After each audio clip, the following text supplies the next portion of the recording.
Peace. I see some of you already here. Let me see. Let me see if I can get everybody. I can see everybody. Good Rise, of course. Channel Zero. Excuse me.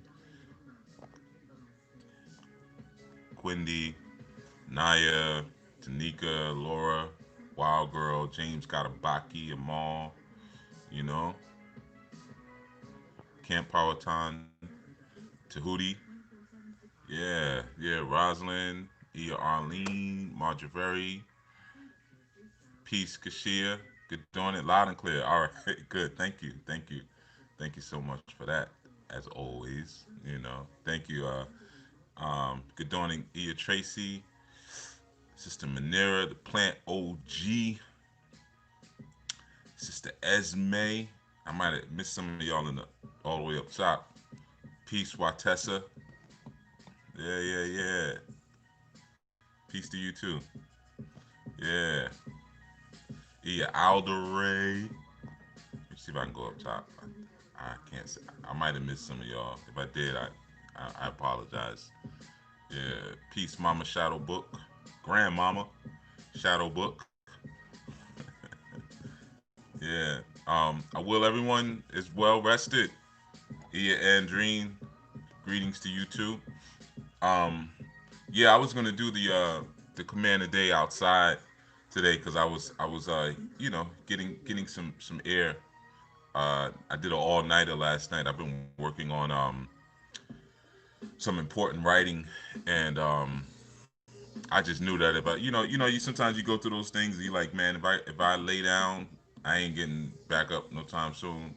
So I realized that the fatigue was too heavy. So I said, let me just stay up. Then went out and got some air. So I was gonna do it outside, but it's I don't know. I just didn't feel like talking in the dark for too long. So yeah, it just took me a little moment to get back. You know, but yeah, I'm here, and it seems like a good amount of you are here, even though the time is a little different. So yeah, man, I will that you rested, well rested, well fed. Peace, Sherelle. And when I'm talking about food, yeah, physical food too, physical sustenance, but that you're well fed in your spirit. Peace, Natara. Yeah, you know, that your spirit is well fed and you're ready for what comes. Peace, Baba Utu. Peace. All right, so I'm gonna get into it. You know what I mean? I don't want to take up too much of your sixth day because I know peace, Guala. Guala, because I know that you might be making preparations leading into seventh day. Greetings, Sister Information, and thank you so much for your Cash App. Yes, I did get it, but I didn't see your. You, I guess you did put your screen name in parentheses underneath it. I didn't see it at first, but I saw your government. I saw your government name. So I didn't know it was the same person. But thank you so very much. I appreciate that. And that's for all of you who've sent in Cash Apps or anything.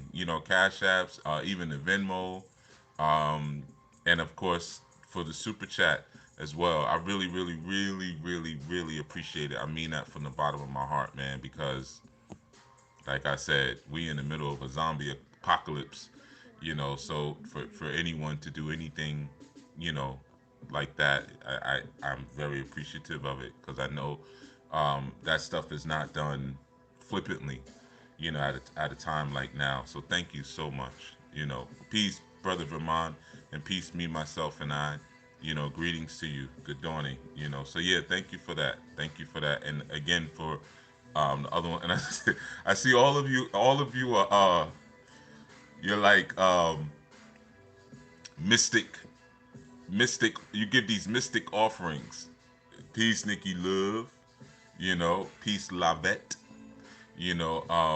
Everybody gives like numbers. Like $3.63, $9.99, $11.11. Everybody's got these different numerology.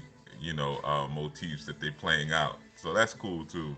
You know what I mean? But yeah, thank you everybody, and that's whatever. If you gave $1, if you gave $2, thank you. You know what I mean? Thank you so very much, man. And the same goes for those of you who may have downloaded the Anu Way. It's a free book. But some people have chosen to give an offering for the book, and thank you so much for that too. you know um Peace. Oh, okay, yeah, I'm sorry, I'm saying I'm double piecing up. But yeah, man, there's so much going on, and I knew that believe it or not, offerings, they get put to good use. And I know you're giving them to me, but peace, and Naba free Om. I did get the stand. I did, because I kept remember when we were out. Well, some of y'all are probably new to it, but when I was filming outside more, I had dropped the actually it was my iPad a couple of days I was using, but I dropped it like three, 4 times. So I used the offerings to actually get a stand, but I haven't been outside as much. But you know, I I I'm just appreciative, man. That's what I'm saying, man. And they go to good use. Peace, Gypsy Gray. I still want to do the packages, but I've been in contact with a gentleman who's got this amazing ministry, homeless ministry, man. So I've been learning a lot from him as far as like being a little bit more efficient. Because like I said, a lot of times I've done things. Um, Peace, Capiolani. Aloha. Always good to see you. You know that. Good dawning to you. That's one of my favorite people right there. You know. So yeah, I've been talking to a gentleman who's got an outreach ministry for the homeless, man, and he's been putting me up on so much game on like how to just be more efficient, man, and I realize some of the stuff that I'm doing. I've moved a little. I haven't wasted any money, which is good. I'm pretty good with that. But there are so many other programs and outreaches that I can dig into. Peace, Alex Legant. Um, so yeah, he's been helping me out a lot. It's always good to talk to people, man. Especially, I always say, and this, Peace Pad Mini, especially any of you who have a business or you're trying to start a business. I've always said just copy what the big boys do. Now you translate that however you want. Big girls, big boys, big men, big women, whatever. But if I see someone who's doing something at a level that I would love to be able to do it at, that's where I'm going. Even if I don't get physical contact like him, we've been exchanging back and forth because he's really interested in the work that I've been doing overseas, and he's been looking at some of that, and I've been sharing videos with him and pictures and things like so. He's like super excited about that. So we kind of been sharing stuff back and forth, but he's he's beyond me. He's been and he's a bit older than me as well. He's been in it for a minute, and he was homeless for a long time. So he's got an inside thing. I've never really been homeless like that. I've never lived on the street. So the wisdom that he has, I don't have, man. So yeah. Anyway, so I'm getting off on something else, So yeah, just thank you for the offerings. That's I say all that to say that thank you for the offerings.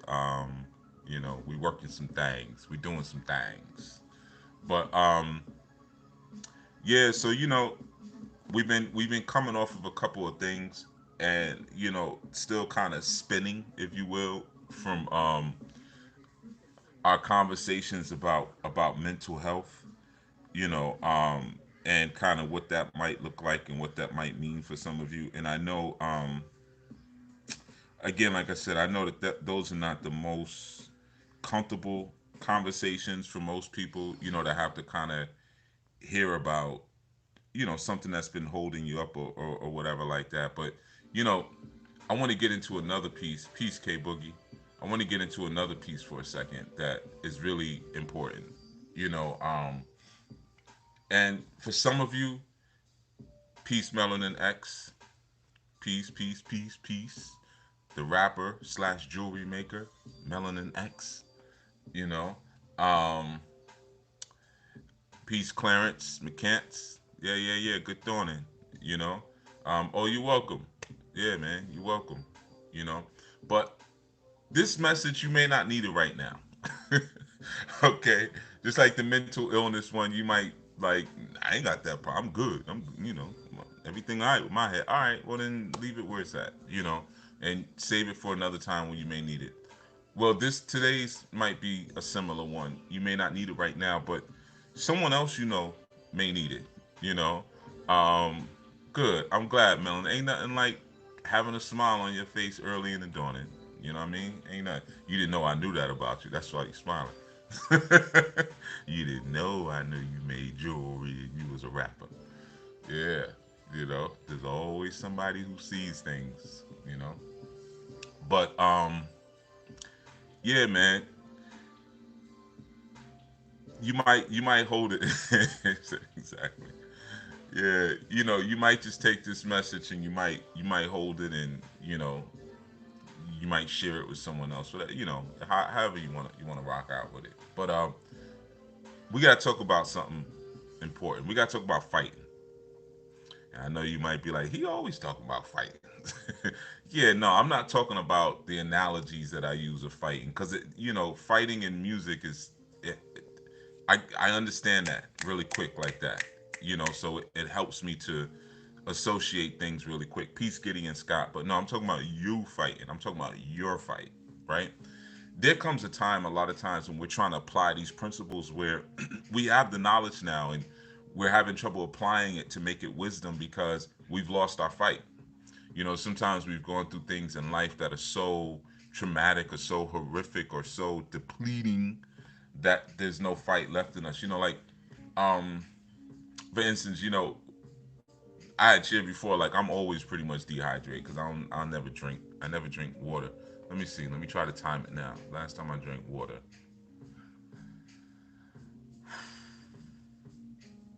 it was a Sabbat meeting.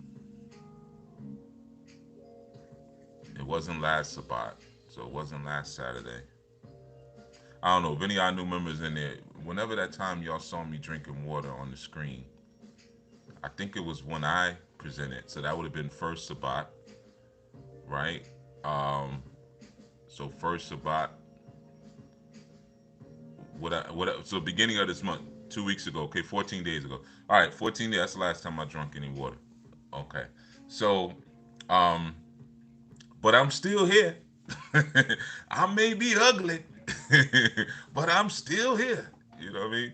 So, peace, Ricochet. So, you know, there's a concept there though of depletion and dehydration I want to look at in terms of our strength and our vigor, right? Um, and I want you to kind of imagine or put that impression of you know just dryness or that impression of dehydration. I want you to kind of put that in your mind and what that really means. Like if you have a raisin and it's dehydrated, or a prune and it's dehydrated, or a body that's dehydrated, it's usually not doing that great, right? Well, I want you to look at that in terms of the depletion that we go through sometimes when we go through rough situations in life, and we don't really have the fluid or the movement or the fluidity inside of us to make the next step or to do the next thing. And I'm gonna take you on. I'm gonna take you through a couple of chambers in this particular one, right? So just kind of hold on. Peace, brother Antonio. Just hold on for a moment. Um, and like I said, you might be like, I don't need that. I'm good. I got my fight. You might be like that, or you might be like, somebody needs this, or you might just want to put it in your pocket. But there are times when we do get knocked down, and we get hit and knocked down so much, or we lose so much in life. Sometimes we lose so many people in life that we just don't have the energy or the heart or the fluidity or the water in us to invest in anything else or anyone else. You know, and a lot of times that's because we've been shaped, sometimes purposely, into something that we're not. We've been convinced, we've been dehumanized. When you're attacking a people, you want to attack a people. One of the best things to do, uh, or a psychological, tactic of warfare, is to first dehumanize that person. You think about uh, the eugenics movement, right? Um, you had a Francis Galton, and it was kind of pretty much the person who coined the term eugenics. And initially, eugenics was, it was moving off of Charles Darwin's theory, or theories. Peace, Grandmama Martha. It was moving off of those theories in terms of being able to establish the best conditions and the best plans for the most fitting bloodlines, or the most fitting genetic traits, or whomever had the most fitting genetic traits. Those are the traits that should be preserved in the bloodlines should be preserved, right? Real simple. And then, of course, the first eugenic, peace, Benin Bread, peace, brother Eddie Moon. Of course, the first eugenic program that we had was here in the U.S. A lot of people attribute the Nazi Germany as having the first eugenic program, but that's not actually accurate. The first program was in the States, and then when Hitler wrote Mein Kampf, Mein Kampf, Meinkampf, which translates into my struggle. Peace, Laura. You know, um, when Hitler wrote Mein Kampf, he spoke about his enthusiasm about the eugenics movement that at that time was based in the United States. So of course, um, what he did got a little bit more notoriety because, well, maybe a lot more notoriety because he used it as a tool for, well, mass murder. You know, so it was a little different on his side, right? But the U.S. uses it as a tool for mass murder too. I mean, so we'll talk about that. So the way they were able to get that off first is first they had to reclassify people into different places. Now, trust me, this is all talking about fight. I know you're like, what does that do with getting your fight back? Just go for the ride with Uncle Yuya. Just go for the ride.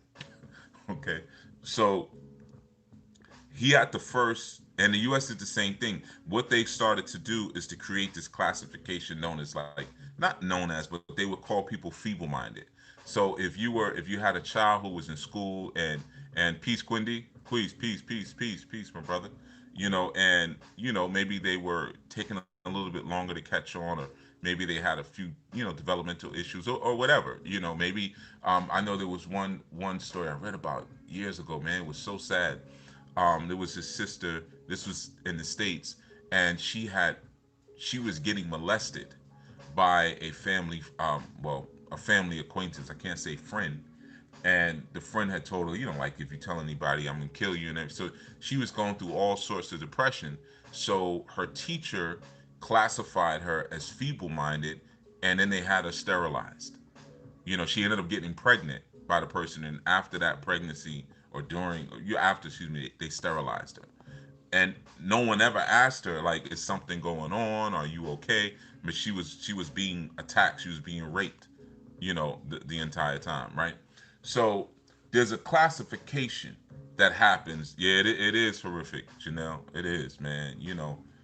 I don't want to use too much violent language because I don't want to, they already on me. But yeah, there's things that need to happen in those kind of situations, that don't happen nearly enough, as far as I'm concerned, man.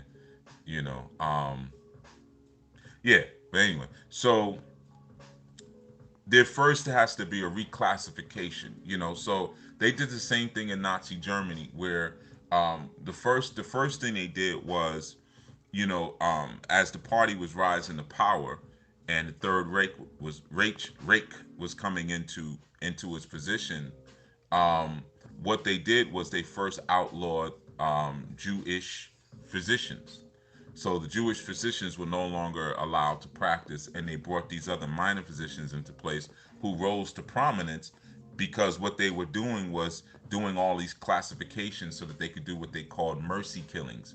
If a child was born a certain way, or just didn't fit certain classifications, they would just off them. And you know, and like within less than like 1 year, and they were doing this to Germans. They were doing this to their own people. They killed off like 6,000 babies in like 1 year, and over the course of it, between like 200 and 300,000. people were killed via euthanasia, which means euthanasia means perfect death or peaceful death, or through what they call mercy killings, right? So I know it sounds bad, it sounds messed up. Peace and the organic lifestyle, but we had the same thing in the U.S., right? I know, just go on a ride with Uncle. I'm taking you somewhere, you know. So in the U.S., like I said, you had across 27 states, you had what they call eugenic policies. You had even a eugenics boards in different states. Like you had a board of education, you had the board of eugenics, and this was like up until like 1968, somewhere around there. Like for instance, in the state of North Carolina, they went berserk in North Carolina as far as with eugenics. And what they started to do was to classify surplus populations. Now, surplus populations were those, if any of you have ever read Karl Marx and you understand the concepts of, or like even the progressive labor concepts, that particular era, you had this idea of surplus people, surplus population. Those were basically people who were not participating in the market economy at a certain level, right? Um, but what was happening, they had labeled people surplus, but as the native populations of, let's say, no, I'm just going to use North Carolina, but they had them in Ohio, they had in so many other states. As that population grew, as the native population grew, and as the black population, I'm going to use the word black just to get through it quick, as the black population grew, they noticed the amount of sterilizations increased proportionately. However, with the lower income white populations, as those, or the, let's say the non-black populations grew, they weren't. Peace, John Jr. The sterilizations didn't increase. So it became clearer and clearer that they were targeting non-white people for sterilization, right? And this was like between 1958 and 1968. They had the eugenics board. I know particularly in North Carolina. I know they had one in Ohio. They also had one in Arizona. They had one in Pennsylvania. They had one in California. Florida had a eugenics board. It was less. Well, 27 states. It's over half the United States. Was performing all of these eugenic practices, and when they would label people feeble-minded, or they would label them as non-productive, and all these different things, peace say, and then they would start with the killing. Now, of course, yes, this later, these eugenics movements later became known as like Planned Parenthood. That's where they stem from, and it all began or all became possible through reclassification, because first you have to dehumanize the person. You have to say this person we're going to sterilize them, not only because they're going to be a burden on the society, they're going to be a burden on people, but because their life will be easier if they don't reproduce themselves and have to figure out how to take care of themselves, quote unquote, right? um and I'm simplifying it. This is a much larger subject. I could do a whole probably 5-hour video just on this subject and take you between Nazi Germany, Switzerland, Europe, and the different U.S. states, and then the programs that are still in effect, and even some of the, sometimes the way you weaken a movement or weaken a truth is you add some falsity in there. So like a lot of the anti-eugenics movements or the pro-life movements, they speak about how the way they try to catch you is they'll say like, disproportionately there are more Planned Parenthood facilities and traditional or predominantly black areas or African American and what they call Latino areas, but that's actually not true. So you'll ride on that because they play into your emotions, and you'd be like, yeah, yeah, yeah, and then they'll compare it with Nazi Germany, but that's not true. By and large, actually, 1 in 4 women in the United States, get abortions, based on statistics, and out of that, like 67% of them are those centers are in predominantly white neighborhoods, not black neighborhoods. And predominantly non-black women get way more abortions than black women or Hispanic women or native. Um, so that's not necessarily true, but that doesn't account for the poor sexual reproductive health. and non-white women because of socioeconomic conditions, lack of proper education, lack of access to certain contraceptives and things like that. So it's deeper than just, you know, but you got to be careful because devils will do that. They'll slip some truth in there to get you rallied up, and then you'll be fighting the wrong fight. Yeah, there's too many centers in the black neighborhood, and then when you find out the truth, you'll be feeling dumb, and then you'll just want to walk away from the situation altogether because you made a fool of yourself. That's how they kind of rope you, and you don't realize like sometimes you got double agents there who are working different agendas, if you will. You know, so the point I'm saying is that you see that mass murder can be done by dehumanizing. You see, now that's a form of the depletion of people. You think about all of those, like you think about Ezekiel in the Valley of the Dry Bones, for instance. And Ezekiel, like we look at that because it sounds cool and it sounds like a dope poem and all that. Walking through the Valley of the Dry Bones, they were very dry. It's not a poem; it's a prophecy. Like he literally saw like bodies stacked on top of bodies, right? So of course we can look at the Ma'afa and use bodies on stacked on top of bodies, but we could also look at the eugenics movements, bodies stacked on top of bodies, like and eugenics has not ended. Francis Galton's work is still in full effect, or the concept is still in full effect. And inherently, there's nothing wrong with eugenics, just to be clear. Eugenics, it's not a bad word. There's nothing wrong with um, assuring the best conditions for the best birth, or the healthiest birth, or to look at certain conditions that we may have, or someone that we may be interested may have, and select our partners that we want to reproduce based on that, or eugenics is down to even drinking certain teas and taking certain herbs to ensure healthy sperm or to ensure healthy eggs. That's eugenics. It's not inherently bad per se, but yeah, when it becomes Hitler called it, he had a term, I'm trying to remember it, but it meant racial cleansing. It was with a K. Column. I can't. It'll come back to me later.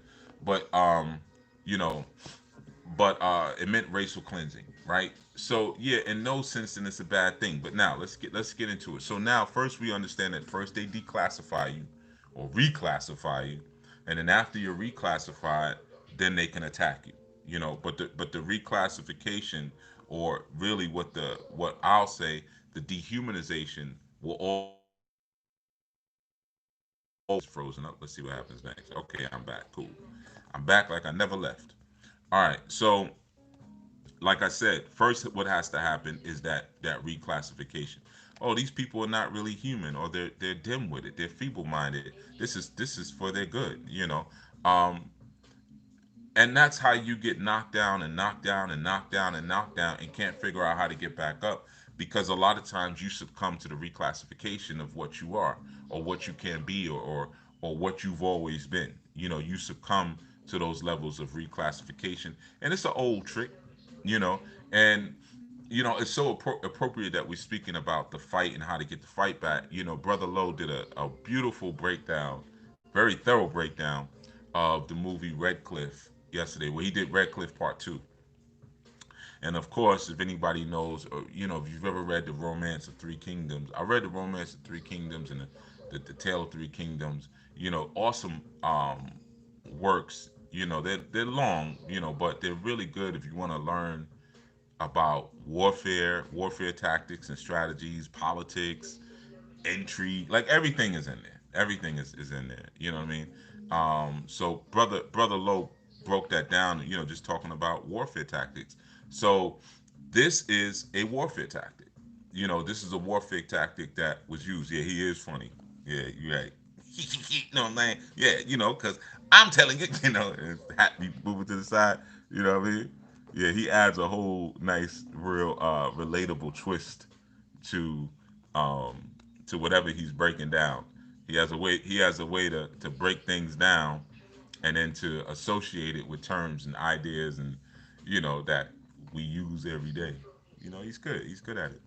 Um, yeah, man. You know, but oh, it's lagging, but you can hear me clearly. Okay. Yeah, I can't do anything. I might have some programs running in the background. Okay, it's back on track. Okay, cool.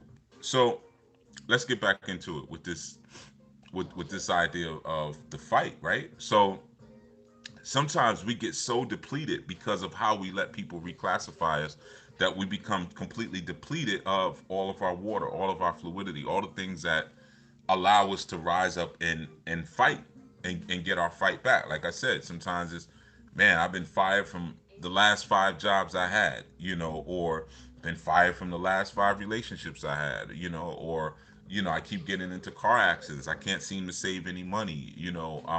We just keep getting hit after hit after hit after hit after hit after hit. None of my children like me. I keep having children left and right and can't seem to establish a relationship with them. Now, of course, a lot of times those are not necessarily attacks, but sometimes it's just we have a personal issue that we need to look at. But nonetheless, a lot of times we feel like, man, I just don't have it. Like, we're ready to give up. I just don't have it to fight. I don't have it to move forward. I don't have it in me anymore. It's gone. It's gone. It's just been removed from me, that ability. And the reason being is because we don't have that spiritual water that we need in order to rehydrate. We don't have that spiritual water that we need in order to fatten ourselves back up. We're still dry. We're still depleted. We're like skeletons.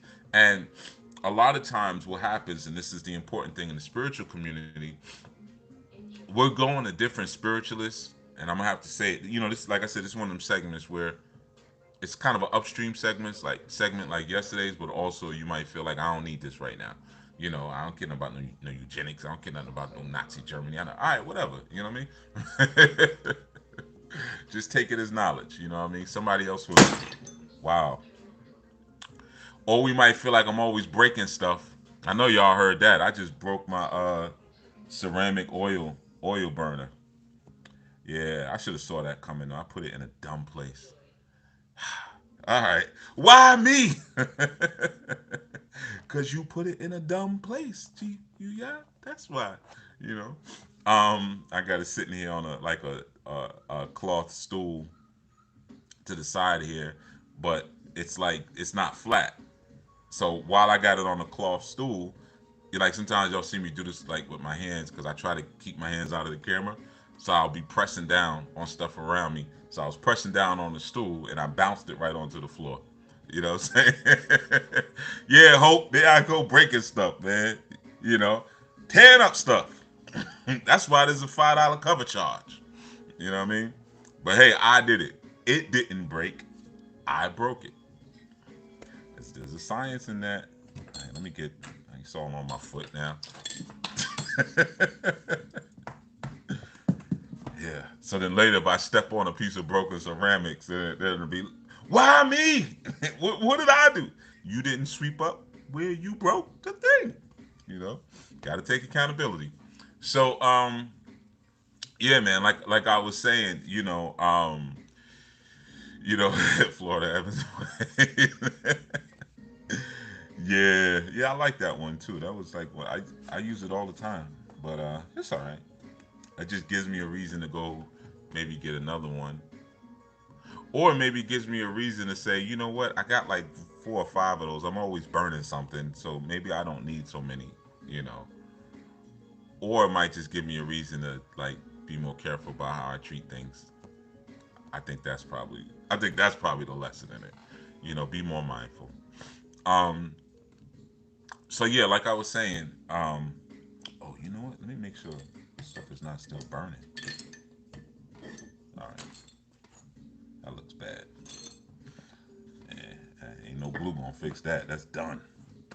Shattered like in 100 pieces. That thing just shattered. But anyway, so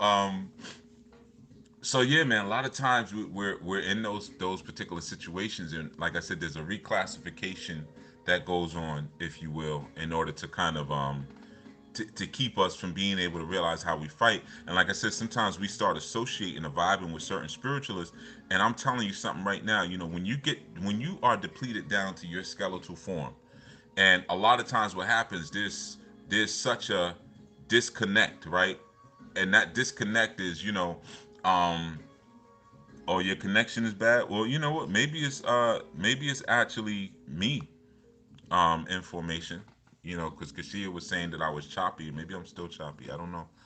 But you know, sometimes it's almost like the Osirian tale, where we're just so scattered. You know, our heart is over here, our leg is over there. Oh, okay, it's not okay. It's information. All right. Well, you know, my foot is over here, my will is over here, you know, my consciousness is over there, my emotions are over there, my brain is over there.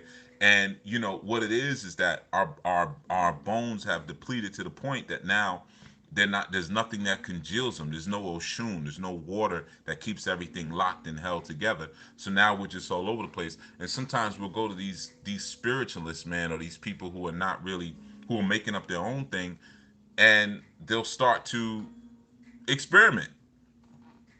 Straight up, they'll start telling you stuff that don't make sense. They just start experimenting on you. Well, you know, you need to do this, and you need, and they don't even know what they're talking about. You see what I'm saying? They're just experimenting. And the first thing that you got to understand is that if you ain't put it together, in the first place, you know, but you were able to break it, you probably don't know how it goes back together to begin with.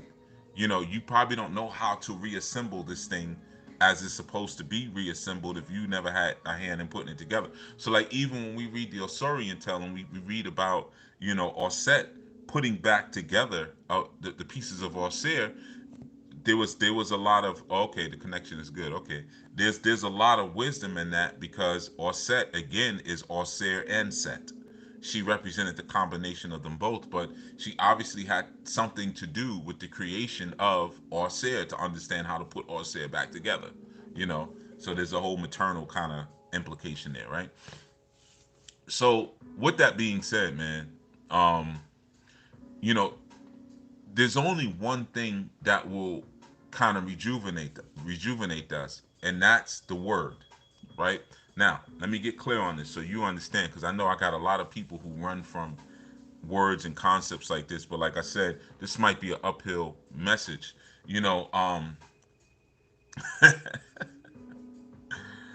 one of the reasons why some of us are so stuck and we can't seem to get out of our situations and we seem to have lost our will to fight because we're trying to use emotions to fight with.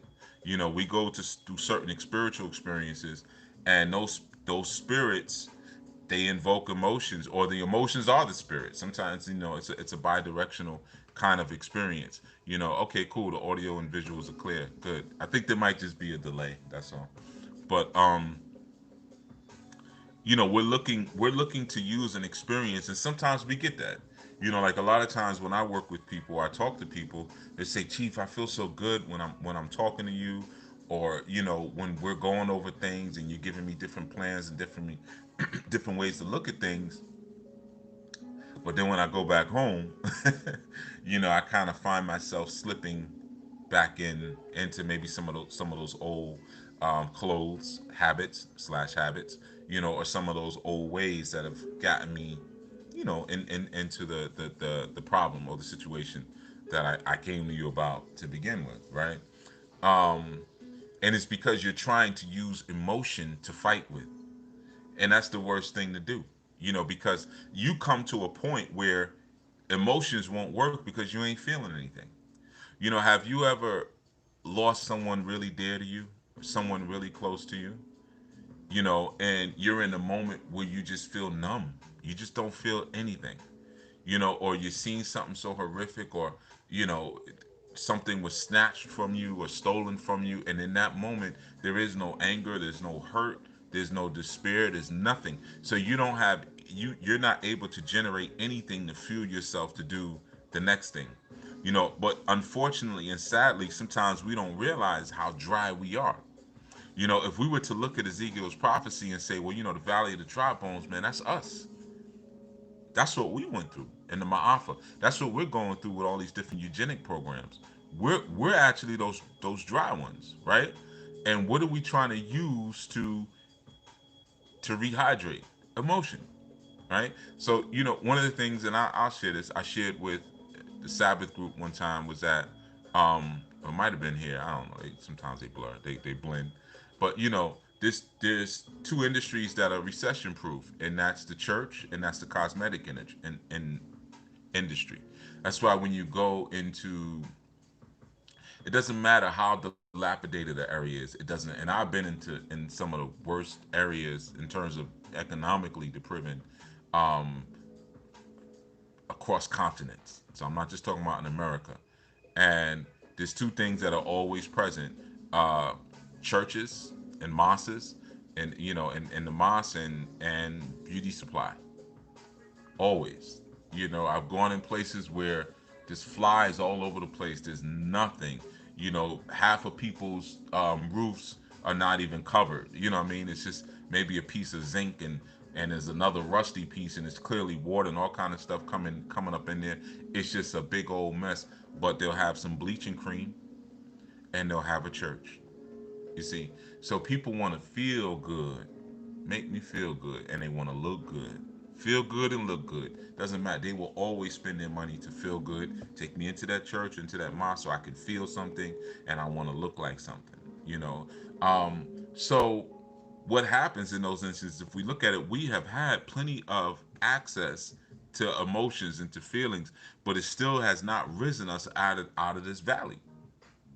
It still has not really rehydrated us, but we still keep looking for those feelings. You see, we still keep looking for something that's gonna make me feel a certain way, or something that's gonna. And the thing is to always understand is that whatever you're feeling is an internal experience anyway. Even when you're having coitus, you're having an intimate moment with someone. However that experience goes is based on how you're deciding to process it internally. No one's doing anything where you're just like, I don't want it to feel good, but it feels good. It doesn't work that way. You're making it feel good. So it's still an internal kind of experience. So um, what you understand is that, again, sometimes you get to the place where grief is so intense, that you can't feel. So how do I fight now? How do I fight when I'm numb? When I can't feel anything, when I'm so depleted, I'm so dried, man. I'm so tired of getting fired. I'm so tired of every guy I'm meeting, the relationship not working out. Every woman I'm meeting, the relationship isn't working out. I'm so tired of having these miscarriages. I'm so tired of trying to start these different business ideas and throwing events and nobody shows up. I'm so tired of trying to get this social media platform off the ground so I can get a business going or something, and I can't get any followers and this and that. I'm just tired. I have nothing left. I have nothing left to give towards this. And someone will say, "Well, cheer up." I don't even have that. I don't have cheer right now. I don't have cheer. I don't have anger. I don't have despair. I don't have nothing. So what implants something? The only thing that implants something is the word from the Most High. That's it. That's it.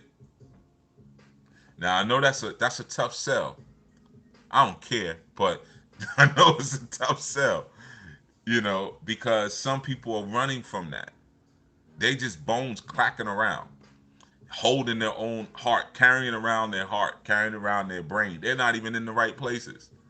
And then you go into spiritualist after spiritualist who doesn't even know how to reassemble those parts. Yeah, man, maybe put the brain in the back, and then we put the heart on your top of your foot, and just experimenting and playing with you. You see, and the thing about it is that a true healer or a true spiritualist is just obedient to the word of the Most High. That's it. When y'all say things like, "Man, Chief, you be doing all nighters, and how you get the energy to do this and do that," you thinking it's me. And I've told you, don't be idolizing me. Don't do that. I didn't build you, so I can't rebuild you. I can't fix you. Listen. I'm not a medical doctor. I barely even know how you work inside. I didn't put it together. You know, I didn't break it either. I didn't break it. You broke.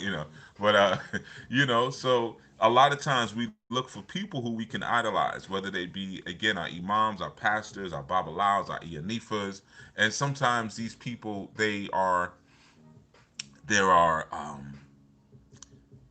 they're less than integral in terms of their truth and being honest about, there's some things I can't do, man. Like my whole job here is to bring you closer to the creator, not to become, oh man, I'm sorry.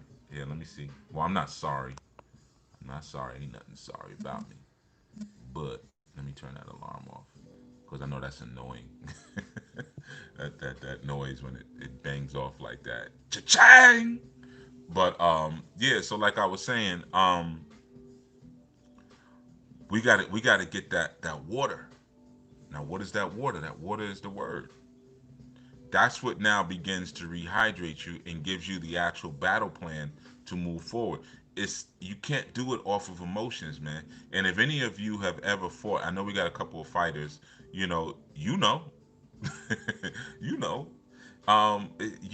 when you fight emotionally like that, most times you're gonna get yourself hurt. When you're not clear headed, um, when you are not responding. Once you respond, then you're free to react. But response should always come before reaction. Reaction is not a bad thing, but it should be preceded by a response. But when you're just moving and trying to fuel off of emotion, it won't happen that way. You see what I mean? You'll be reactive, and then you'll start just drying out the bones even more. You're just losing more moisture and more moisture and more moisture and more moisture, as opposed to saying, you know what? It's just like when you're working with people, right? Because I know, let's take Hope for instance. I know Hope. She works in the mental health field. I think you work in the mental health. Yeah, you work in the mental health field. You know, I'm just going by the memes. I haven't been on IG in a while, but when you're working with clients, when you're trying to give your all, you end up depleted when you're working with clients. You just end up like it's more exhausting than running around the track. you know you just be done, and a lot of times that's because you're giving your all, and then as you become more refined and more cultivated and that actual work, you learn to not necessarily give all of you, but to channel all of it. You see, now for some it may not be like such a spiritual thing or whatever, but you start to rely on the mechanics of the tools that you've been taught in your particular industry. Instead of every time somebody comes and sit in your seat across from you, proverbially, it may be a Zoom session or maybe a phone call. You're not always sitting there racing your mind. Okay, how can I help you? What to do? You start to rely on the strength and the verity of an actual process. Well, it's the same thing when we're dealing with the word from the Most High. Like if I'm working with someone, instead of me emptying myself out all the time, which I used to do in the beginning because I was still learning how to do this, and it was effective. And people walk with, wow, and one of the things they would always say is, I feel so much better. I feel so much assured. Thank you for talking to me. And when you're inexperienced, you don't know. It ain't about how you feel. Because now it becomes addictive. I like talking to Chief Yuya. I feel better afterwards. I feel more assured. I feel safer. Forget how you feel. What are you going to do now if you've been rehydrated? You're ready to stand up and move towards a fight. If your body has been reassembled and your consciousness is no longer scattered, and your working parts are working together again, like they were designed and built to work together, it ain't got nothing to do with a feeling, you see. But like I said, when we're chasing that feeling, we stay dry. We never hydrate. That's why you go into certain environments or you see people coming out of certain buildings and they say, "Oh, we had a good time in the Lord today. We had a blessed, beautiful time in the Lord." And you say, "All right, cool, man. What you learn? What that cat was up there talking about? And it's I don't really remember what pastor was speaking about today, but it was good. It was good. We had a good time. A lot of times, even when people invite you to their spaces, or you look at highlight clips on social media or the internet. No, well, social media is on the internet, but social media or like different video platforms. What they always show you is images of them falling out, getting hands laid on them and falling out, or images of them flipping over pews and you know what I mean, and twerking over the baptismal pool, all kind of stuff like that. They always show that, you know, because they're trying to pull you in with the emotion. The first thing they say, you see, the spirit of God is moving. Spirit of God, look at this. Spirit of God is moving. You know, that ain't got nothing to do with it. You see, so they're saying you can get an emotional fix here. Come over here for the emotional fix, and then after a while, that starts to get tired. You know, many years ago, I was a youth minister in the church, and then many years ago, flat tops, polka dot shirts ago, and I never remember, I never forget the experience I used to have with the elder women in the church. Man, the church mothers used to love when I spoke.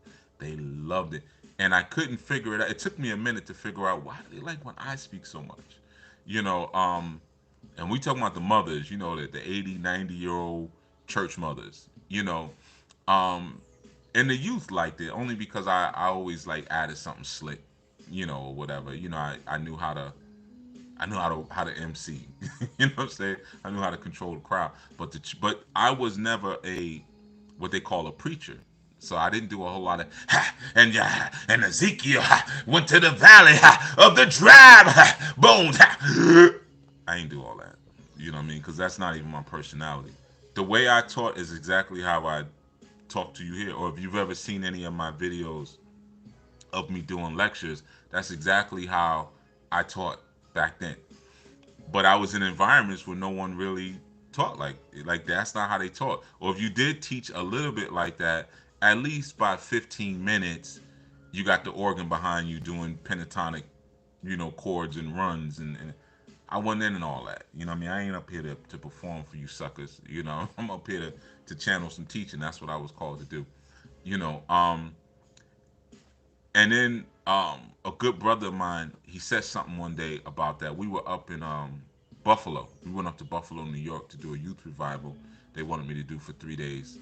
So I was up there and I'm teaching and whatnot. And we're going back, like we're almost like tag team preaching, if you will, because this was like a holiness church and they like to flip under the pews, and I ain't in all that. You know what I mean? So I would deliver the message, and then he'd be on the organ, and then like towards the end of my message, I literally would pass off the mic to him, and then I would get on the organ while he's sitting there and putting on the whole damn show, right? Because I told him I ain't doing that, man. Like that ain't got nothing to do with nothing. You know what I mean? And they always say, "You so damn militant."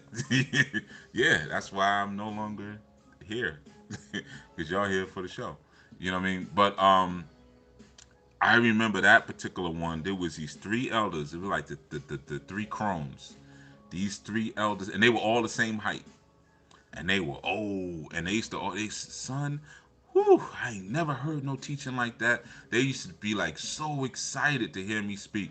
You just keep doing what you doing. That is amazing and stuff. Cause I used to break the way I break things down with y'all in different regions and history and language and the Hebrew to the Greek to the Latin. That's how I was back then. I'm not gonna say nothing changed because I'm much better now at it, but that that framework was always there. You know what I mean? Um, so he said something one time we were driving back. He was like, "Yo, they've been listening to the same thing for like 60 years." So now they're finally getting something that makes sense. Now this is after he just finished doing the same thing that they've been hearing for 60 years. But some people are stuck in that, and they're stuck in the identity, and they're not. Sometimes people come to listen to you, just like sometimes y'all come to hear y'all come to listen to something. And I say go on a ride. Take this ride with me. You don't know that you need to take the ride, but I have to. You think you came to hear one thing, but I have to not only teach you something, but teach you what you're supposed to want to get from me. I know that's I know that sounds kind of wild, but just like when I'm speaking about a spiritualist, I'm a spiritualist. So I'm teaching you also what I'm supposed to be doing while I'm doing it. You know what I mean? So this is what you should be listening for. You may have come because sometimes I may say something a little funny or whatever, something will slip out or whatever, or there's a certain energy, or you like the background music or something like that. But this is what you should be listening for. You should be listening for those words from the Most High that rehydrate your body. So when I'm in that environment, I'm giving those words from the Most High, which the Most High is what? Mathematics. So I'm teaching mathematics. I'm teaching about the equilateral cross versus the elongated cross and what that means. I'm teaching about the mathematical perspective of the internal awareness versus the actuality and truth of what's actually happening externally to us, which is a that's a theory from Descartes. You know what I mean? That's like from 1641, so it ain't even really all that old. But these are the things that I'm teaching. These are mathematics. The Most High is mathematics. So this is what you're going to get. Now, these mathematics will allow you to reconstruct your life. It will allow you to fight again. Why? Because we're based on it. We're built around a certain symmetry. You know what I mean? So as above, so below, as within, so without. So our minds and our functions and our emotional body and our auric body and our mental spirit is built on a certain mathematical, symmetry. You see what I'm saying? So when you're able to channel in that sense and say, you know what, man, peace, YG Gutter, you know, what's it like? Not my will, but let thy will be done. I'm just channeling it, man, because I can continue to spit pure mathematics as long as I continue to just let that water flow through me and out of me, as opposed to depleting myself of my water to try to transfer emotion over to you. Peace, Miss Cindy Jones. You see, and that's where a lot of people get stuck, not being able to fight, because you're not giving them any tools for the battle. You're not giving them any tools for the fight. You're just giving them emotion. And sometimes we do that in spiritual experiences. We want to drum, we want to dance, we want to go to the mountains and give offerings, and we want to burn our sage and our oil. Well, we was burning our oil and our sage until we knocked over. But we want to go to the water, and we want to do all these different things because it feels good. And then we start making up stuff. Yeah, you be making up stuff. I know you be making up stuff. I just don't say anything. I went to the water and I saw this image. You ain't seen nothing. Stop lying. You just want to fit in with everybody else. Stop lying, man. Y'all don't be seeing images that much, and y'all don't be hearing voices that much. And if you do, there might be something wrong with you. Let's keep it real. Let's keep it real. We're here to learn the solidity of life. Because you can't see all of that stuff from a metaphysical or a mystical perspective and still function through life. You wouldn't be able to do it. So stop lying. You know what I mean? And just because you see something doesn't mean that it's actually there. Sometimes you just seeing stuff. That's all. You ever look at a street light at night and squint your eyes a little bit and notice that it makes a cross? Well, is the light really projecting in the cross, or is that just what you're seeing? You see, so there's an internal awareness that we develop through our experiences, and there's an external awareness of what really is. You see, but like I said, then you'll have certain people who will feed into that. Oh, you saw this? Yeah, that was that. Oh, a person came in all white and stood next to your bed. That was that. That was this. That was. Not always. Not always. All right. Not always. The thing is, are you being fed the water, man? Is that water being poured down your throat? And that's what we're supposed to do, man. That's the only way you're going to be able to fight back. You see, when these eugenics movements and when these racial cleansing movements are in full effect, as they still are in full effect, they have not stopped. Like I said, you can do mercy killings on babies, but the way you do mercy killings is first you convince the people that it's the best thing for not only the baby but for the economy and for society and for the market industry, right? You can do that, but you can also deny people proper education as it pertains to sexual reproductive health, right? So now once you start doing that, you know, people start making a whole lot of different kinds of mistakes as it relates to their sexual reproduction.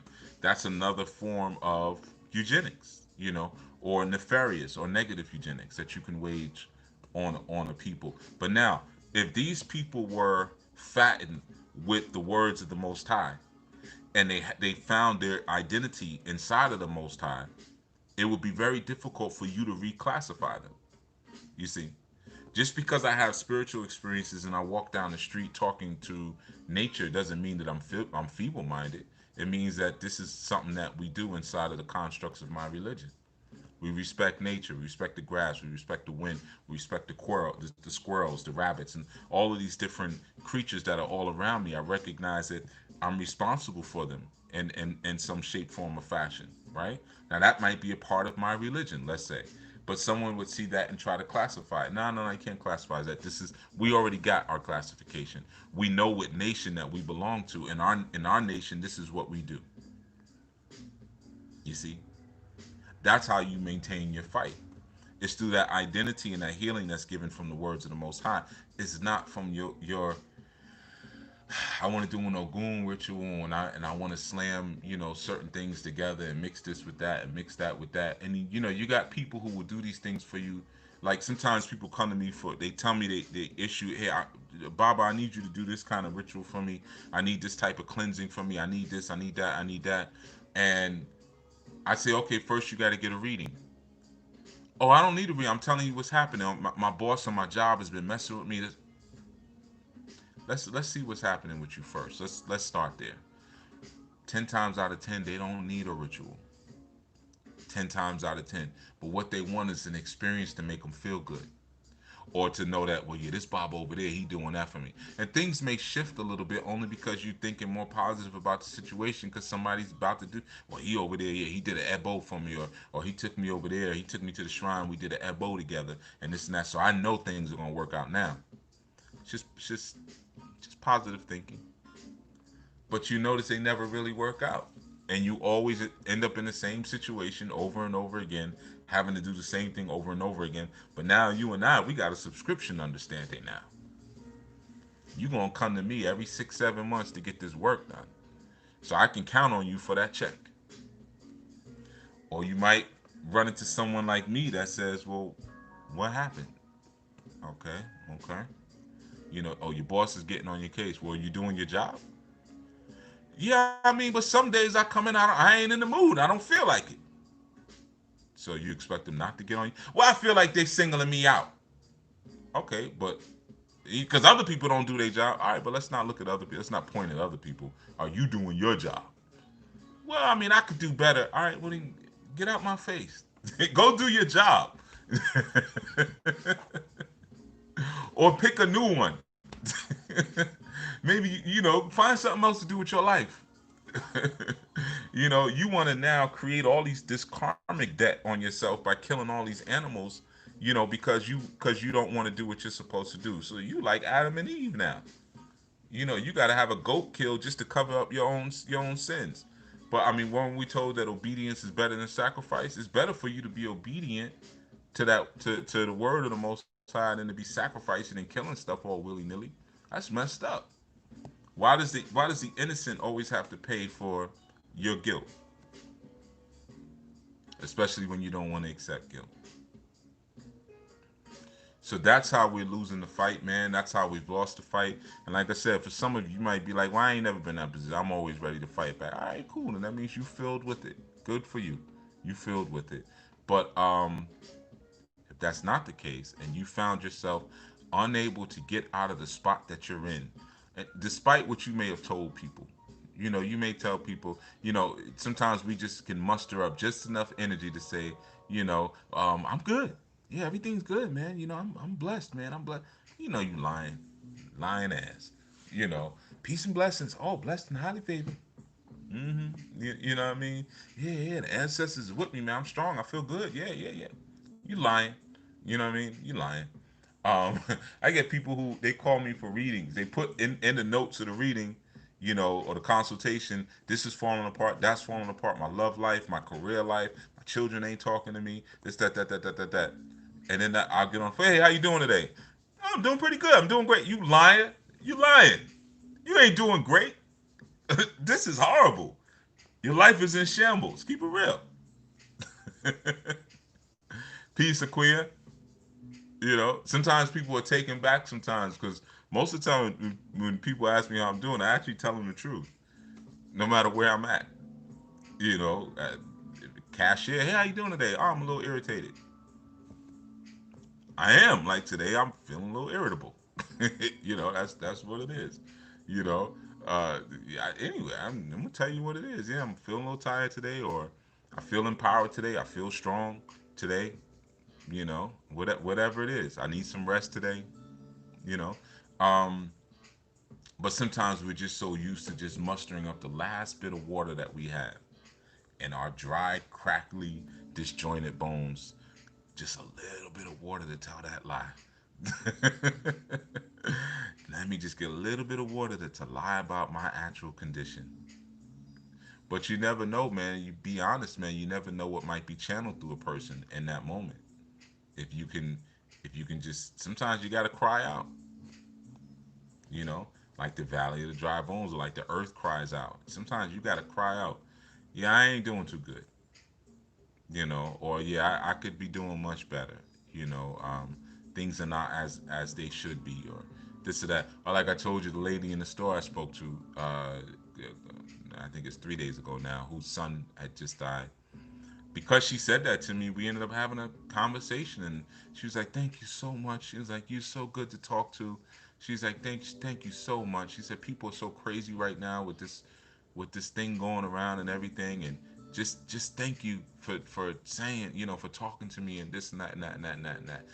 Well, I wouldn't have known to talk to her had she not had cried out, and she came out of the blue with that. Yeah, my I just lost my baby son, and she was kind of like, you can see, like, still in her days, like she's just going through the motions at work, and she's still, yeah, my baby boy, he was 49 years old. She's literally still in shock. She's like, yeah, my everyone's telling me I got to get over it and just get past it because that's how life is, and I said, no, you don't have to do that. You ain't got to get past nothing. I said, man, and I told her, I said, matter of fact, ma'am, if you want to lay down in the middle of this aisle right now and bawl your eyes out, go ahead. You mourn however you want to mourn. You get it out however you want to get it out. And if people can't understand, the severity of a mother losing a son, you just buried your son. You know, and he's 49 years old. It's like, you would have just assumed he made it this far. He gonna make it the rest of the way. So I said, no, you do whatever you feel like doing. You want to flip over the aisle, flip over the aisle. But you have to let that out. You gotta allow for that release, and no one can tell you what kind of water you have in you. When people are telling you to get over things, man, they never tell you to get through it, because they usually don't have the tools for you to get through it. Get over it. Okay, well, once I get over it, you do realize that it's gonna be chained to my leg. So I ain't really getting over it. I'm jumping over a rock that I'm chaining to my leg and then dragging it on with me for the rest of my life. I think it would be better for me to sit here for a minute and figure out how not to go around this rock, how not to go under the rock, how not to leap over the rock. Let me figure out how to break this rock apart into smaller pieces that I can then pass through my system. You see? So let me figure out how to get through it. You see? Or, this is even better. Why don't you help me get through it? How about that one? And taking me bowling or taking me to the movies or bringing me over an apple pie may not be it. That may appeal to my emotions. But again, like I said, this woman was in a place, she wasn't feeling nothing. She just,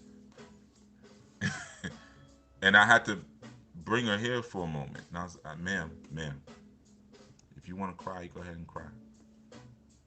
I told her, I said, even if your boss fires you, who cares? That's your baby boy. That's your youngest son you just lost. Now granted, he's 49 years old, but she was considerably, she was up there in age. You know, um, and she was so proud of her children because she shared with me that she grew up extremely poor. She said we grew up so poor, and she was proud of the fact that she sacrificed. I mean, at her age, still working, but she sacrificed so much to be able to raise, her children with her husband, who has also transitioned, and kind of um, broke the curse, if you will. She was able to break that curse, and then to lose her baby, you know. So now, the only thing that gives us our fight back, man, is the word. So when I spoke to her, I spoke pure word right into her, right? Now, I may not have said, the Bhagavad Gita says, or the Quran says, or the Torah says, or the Book of Changes says. Confucius, I may not have said that. Like Brother Lowe does. You got to learn how to say things in a way that relatable, but it ain't my words. You know, just like now, it ain't my words. You know, um, so don't be embarrassed or ashamed to cry out because, like I said, sometimes even in terms of the help we want, that help is not always going to be there the way like we want it. How many of you have jumped in my inbox and have never received a response? I don't have time to be ministering to each of you individually like that. I don't, not for free. I gotta stay alive. I got brown curtains to buy. I got a new oil burner to buy. I gotta make a living. I gotta, shoot. I gotta do stuff. I gotta go buy another one now. You see, but there are opportunities like even now to cry out. Laura McNeely says she woke up so sad today. Yeah, you thought I didn't see it, Laura, didn't you? You know, did anybody say anything to Laura? Anybody say, hey, what's going on with you? You okay? You know? Let me go to the chat. Let's find out. Yeah, I know, Laura. I know you thought I ignored you, didn't you, Laura? I see everything in the chat. Can't you see one of my eyes goes this way? No, my eyes don't do that. My eyes are straight. Let's see if I could find it. Laura McNeely. Facts. I can't go any higher? Uh, can't go any higher. Yeah, I saw she put it in there. All right, it is what it is. Peace, Julio. You know, but yeah, man, you catch it upon the replay. When the selector rewind, YouTube is selector rewind. You catch it upon the replay, you'll see. You know, but yeah, man, get that word, and you're not going to get that through spiritualists who are just invigorating your emotions. You got to invigorate yourself with real word. You know what I mean? So, like when you read the Our New Way, I noticed a lot of you went and got copies of it yesterday after we spoke about it. Um, you're gonna see a lot of word in there to kind of reinvigorate yourself, man. And it's not about appealing to your emotions. I know sometimes I may appeal to certain emotions, and it may not be the pleasant ones. It may not be the most fun or enjoyable conversations, but you know, the world is growing, man. The cosmos is growing, and like I said, people sometimes expect that certain help is always going to be there. So I can always go to grandma's and get a meal until grandma dies. I can always go to Chief and hear about some Orisha. Oh, thank you, Gideon. I appreciate that. Thank you, man, for the super chat. We got to break down the numerology on it. The 10, the 1 and the 0. Knowledge cipher. Knowledge cipher, all being born to knowledge, you know? But anyway, you know, it may not be the most pleasant emotion, like I said, but um, we're in a space now, man. The cosmos is growing. We gotta evolve, man. We gotta evolve. And people still want to play these little games where you still want to play with little things on the floor and play with the kitty information. Peace, Kenneth Williams. But at the same time, call yourself the reincarnation of the highest deities on the planet. You can't have it both ways, man. I'm telling you, man. Things have to change, and we should be so thankful for the elders who came prior and were able to share certain things with us, man. And but I'm not Benjamin Button, man. I ain't aging backwards, man. So there has to be somebody, Peace John, who takes this wisdom and takes this and evolves it to the next place, man. But to think that we're always gonna get the same thing every time we go, yeah, I go to Chief and get some Orisha information. Go to the Orisha channel, when was the last Orisha video? When was the last Orisha podcast? Heck, when was the last Chief Yuya podcast? We got to stop thinking. See, we crystallize in a certain space where we get fed the most on an emotional level because that's where we're most comfortable, you know. And then there's going to be urges and demanding for growth, and then we run away from that, So this is why when I always say, like, look, yo, um, you join our new, we demand change. So when people come in a lot of times and I knew I'm this and I'm that and I know this and I know that, All right. Well, I'm not. There we go. So sad in the dawning, but I'm riding, Chief. Laura McNeely. Thank you, Aldere. Anybody say you okay, Laura? You all right, baby? You all right, sugar? Anybody say anything? Oh, you waiting for me to say something while I'm also addressing y'all. I gotta do everything, you know. But yeah, just what I'm saying. Like, no, things are evolving, man, and you're gonna get left. And like the example I gave yesterday is that the arc door is closing. Everything is changing. You know what I mean? And the norm that you see today is the new norm. This is what the world is. This is what it is now. And what you think you're going to go back to is no longer going to be there anymore. We are experiencing the new norm. So that means the way that we function and the way that we move, and if we truly love and care for one another, what we feed each other as people who think, we have to feed each other something new, something different, right? So we can keep talking about invisible sky gods all day, but at some point we got to talk about survivalism. At some point I got to ask you, man, hey, you got enough water in your house right now? Do you have stored water? Have you checked on it recently? You made sure that the bottles ain't leaking down there in the basement? Do you have some food in your house? You okay? You got some food? You got a way to get out of the city? If you live in the city, you have somewhere to go? Do you know how to ride a bike? In case you need to pop some locks on some bikes and then ride up out the city with your family? Can you do that? You know, if you're able to get a sword or a firearm, have you gotten one? Have you putting some money in that, or you still buying pocketbooks and sneakers and iPhone 12s? Is that what you're doing? You know. So at some point, the what we're teaching has, like I said, we got to be at the head of the snake. And if we're at the head of the snake, then we see the movement that's coming. We see the evolution that's coming, and we help to steer it. We don't, we can keep teaching from the back of the snake. And if I'm teaching from the back of the snake, and I'm not trying to be offensive to anyone, I'm really not. But if I'm teaching from the back of the snake, then I'm still going to be teaching low level spirituality. And I've never taught anything at a low level, whether it was Christian law, Islam, 120, you know what I mean? Ifa. That ain't how I teach. I'm at the front. I don't care what, what I'm in. I'm at the front. What I mean? I'm gonna work my way from that. Even if I start at the bottom, I'm gonna work my way up to the head of whatever I'm doing, man. Because I ain't designed to be down in the back with everybody else. You know what I mean? Ain't enough shoulder room. There's less people at the top. You know. So yeah, man, that's just something that I wanted to share. And I know, like I said, it may feel like a subject that, now I gotta hold my incense in my hand because I broke my doggone burner. So in a minute you're gonna see me hopping because I'll probably burn my finger.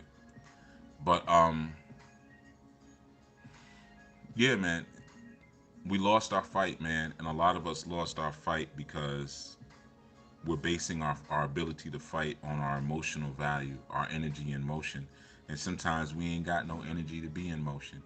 But when there's no energy to be in motion, unless you are locked in hell, which is triple stage darkness, you dumb to the truth, blind to the truth, can't hear the truth.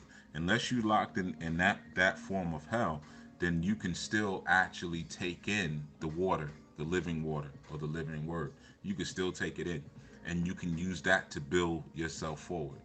But don't try to use the emotions that you receive from hearing the word. People may hear me and hear me breaking things down and say, I'm going to use that energy that Chief has to try to get something happening in my life. And you're ignoring what's being said and you focused on energy. That's why I said, like, I may crack a joke and now you take 10 minutes and you're in the chat room joking for the next 10 minutes because you feeding off the energy, but you're not using the word and the water of that word to build a life.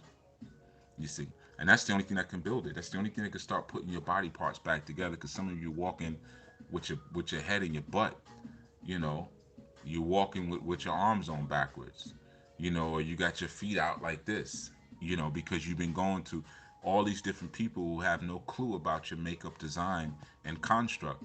and they're experimenting on you. And you're walking around looking like Frankenstein. And then what happens when you get angry with the spiritualists because things ain't working out? Because what does Frankenstein do? Well, actually, the monster, because his name wasn't Frankenstein, it was Dr. Frankenstein who built the monster who had no name. The monster eventually turned on Frankenstein, right? It's going to turn on its creator who just pieced it together, who played around with it together. So, it begins with your character being able to absorb and receive, like I spoke about yesterday, the perfected seed. That's how you fight back. That's how you get out of your situations. All right? So that's about it. I'm going to head out and we're going into Sabbat. So you will not hear from me tomorrow. Or at least some of you won't. Some of you will, some of you won't. Um, and we still got some questions about our new. It's in March where we take in new people around the Equilux. Yes, I said Equilux. I decided the other day I'm gonna have to do a breakdown between the Equilux and the Equinox because a lot of people get confused on the difference and they don't understand like how messed up their calendar is because you're only acknowledging the equinoxes and not the equiluxes. But we'll get into that another time. Yeah, we'll get into it. But let's see, self-assessment and test meditation. I saw something in there. Speak of how our environments are not conducive to what we are striving for. Yeah, for a lot of us. Yeah, yeah. What did Laura say? Did Laura respond to y'all? I didn't see a response in there. Yeah. Well, we don't know why she's so sad. I don't see a response. You know, maybe she's not sad anymore. But sadness and happiness are transient qualities anyway, so not that big a deal. The most important thing is peace. Peace is the solidification of an identity within the cosmos and within the face of your deity. And you could be sad and still, have your identity. And you can't have freedom if you don't have that piece of identity. You could be happy. You could be happy and have no identity, you know. How do you order the Anu way? Somebody answered you yesterday. I think you asked that question yesterday, Miss Cindy Jones. Um, the links are actually in the description of all the videos. It's a free book, so you ain't gotta order it. Or you go to Anu Life Global Ministries. But I know somebody answered you because I saw the answer pop up on yesterday's video to show you how to get a copy of it. Yeah. All right. So those are the two things you do. But the links are pretty much always the same in every video, and they're based around all the questions I always get asked. How do I schedule a reading? How do I take a class? They're all right there. Where do I find your books? They're right there. So most of the time, whenever you know might not be able to find something, just or you have a question, check the description first. Same thing for the podcast. Inside of the podcast descriptions are always not only a synopsis of what that segment was about, but underneath it is always a footer that has the links in it as well, man. So oh man, I missed a few minutes. Okay, well it might have been, might not have been important minutes. Yeah, but all right, so we got to fight. All right, I'm gonna leave you with that because you know what it is, man. What time is this? 8:30. God, yeah, today's gonna be a little rugged. Gonna be a little rugged. But I know a lot of you have lost your fight. Yeah, it's cool. You missed the answer. Ain't no thing. You know what I mean? Um, I don't remember. I think it was Jamie. No, it was Jamie. I think who answered you. I think you know. It's either Jamie or James. I think. I saw it pop up, and it popped. He answered it after the video went off. You know. But yeah, man, we gotta get our fight back. And if any of you have not been able to get your fight back, be honest about it, so that way people can pour the right things into you, man. But trust me, you could run to the river as much as you want, and it's good for the release and the cry and everything. But jumping from emotional experience to emotional experience ain't gonna get it. And trying to deflect from the work that you really need to do with a bunch of buffoonery, that also ain't gonna get it. You're gonna have to put the work in, man. You gotta put the work in, and that begins with receiving, you got to condition your soil in order to be able to receive the word. You know what I mean? You got to condition your soil. So you got to learn how to listen. You got to soften up. You got to soften your heart. You know, and this is male and female. So don't think I'm like talking to the sisters when you hear me talk about receiving soil and, you know, or being receptive soil and whatnot. We all have opportunities to convert our polarities, all of us, not just women. But there's times where men, you got to be receptive too. You got to listen. You can't be a good husband if you don't know how to listen. You know what I mean? You can't lead if you don't know how to listen. You know what I mean? So there's times where you have to invoke that femininity inside of you, just like there's times where she's going to invoke that masculinity inside of her. You know, there's an interplay of polarities at all times. You never want to get stuck into one space, because when you do, then there's an imbalance, and that's when your whole perception of life is completely off. You know, when you're stuck in one polarization. You know, Ra Haynes, you're asking when, if ever, should someone get a reading? I don't know. If you don't know should get a reading, don't get a reading. You know, I offer readings, but I don't advocate that people.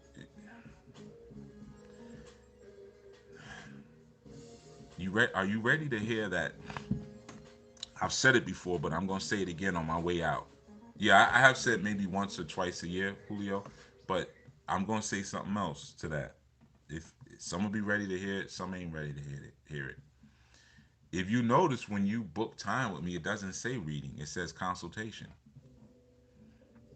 The word coaching is there. The word consultation is there because you just got the book now. That's yeah, it's real simple. Yeah, it's simple to go download it. It ain't, it ain't no hoops you got to jump through or nothing like that. But most of the time, y'all don't need readings. Let me say it like this, man. And again, I know some people ain't ready to hear this.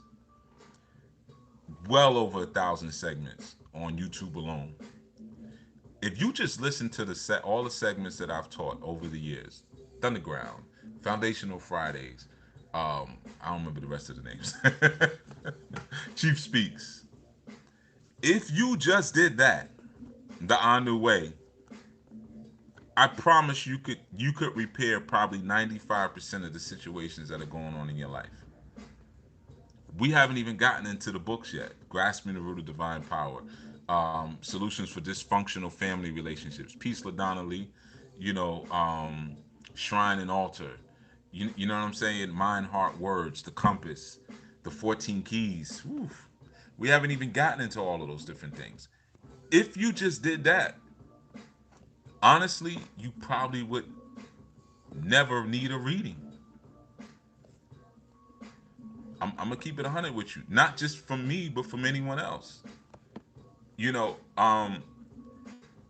sometimes we try to avoid, again, the law. We try to avoid doing what's right in front of us to do because, well, let me go get a reading. We want a shortcut, you see. And I'm not trying to like boost up my YouTube channels or sell books, or I'm not. It's not about. That's why I don't even really talk about my book. I just put the links in the thing because people ask me, well, the link is there, but you don't hear me like marketing stuff like that. Even when I wrote Noir Mail, I did what, about 2-3 videos where I spoke about Noir Mail, and that was it. I haven't You ain't even heard the words come out of my mouth again. You know what I mean? So I'm not trying to say, go buy this or go buy that, because over 1,000 shows are free. Yeah, I ain't making nothing off of that. Trust me, and that little ad revenue I get is is nothing.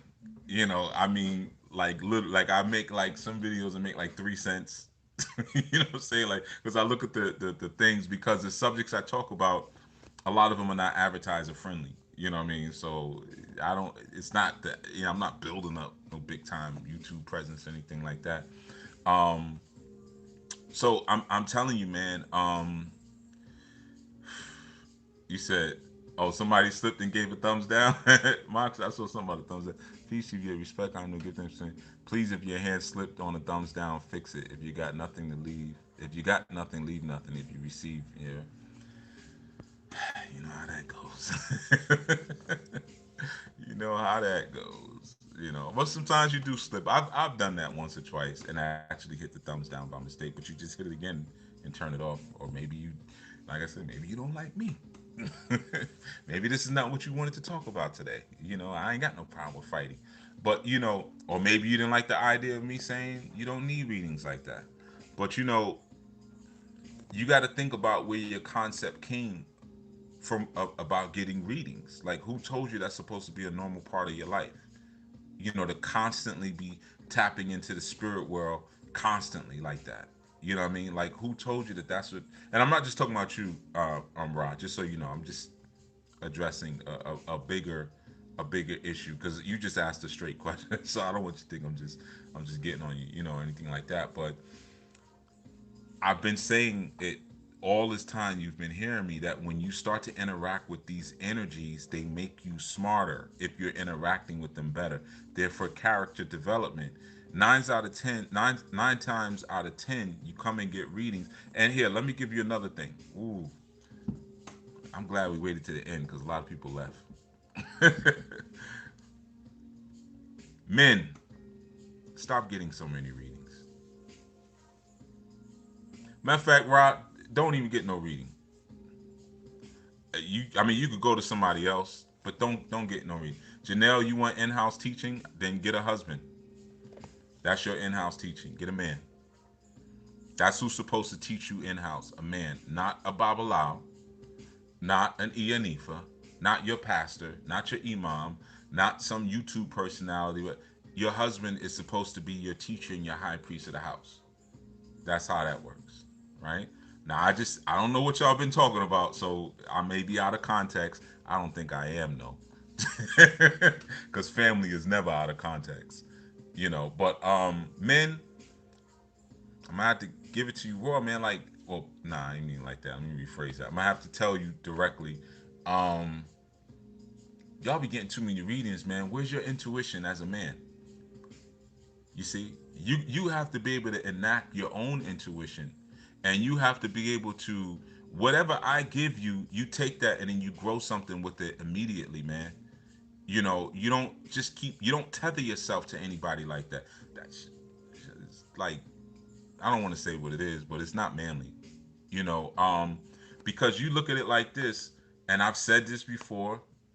Um, in fact, what's so interesting, the brother who I said it to is getting remarried. I told you years ago about a brother who, y'all won't even remember this because I remember mentioning this on a like early podcast. He would always try to get me on the phone to like talk to his wife, like talk sense into his wife. And then one day I told him, I was like, "Yo, I'm gonna bang out with your wife. You know that, right? I'm gonna hit that." And he was like, "What?" I was like, "You might as well just send her over here now." I was at my house. I was like, "Yo, send her to me now. Don't worry, I'll send her back." And he was like, "Yo, you talking crazy." I was like, "Yo, you keep putting me on the phone to talk to your wife. Then now who's the authority in the house? I got more authority in your house than you do. So at what point do I get to cash in on that? You think I'm just gonna keep dropping gems on your wife like that, on your wife, so that the house can be managed in a certain way, and I'm not gonna hit that? No, I'm gonna hit that. So if you don't want me to hit that, then have me stop talking to you. I'm not talking to your wife anymore. Now they actually divorced, and he's getting remarried soon. You know, and he don't let me near his new fiance. I've noticed. Actually, I've made a personal note of that, which is good because I don't want to be anywhere near her. I don't. That's your woman. I don't want to talk to her. I don't even want to say hi to her. I ain't trying to be friends with her, right? So this is what I'm saying, man. You brothers take this knowledge, man, and build from it, man, and don't just parrot it.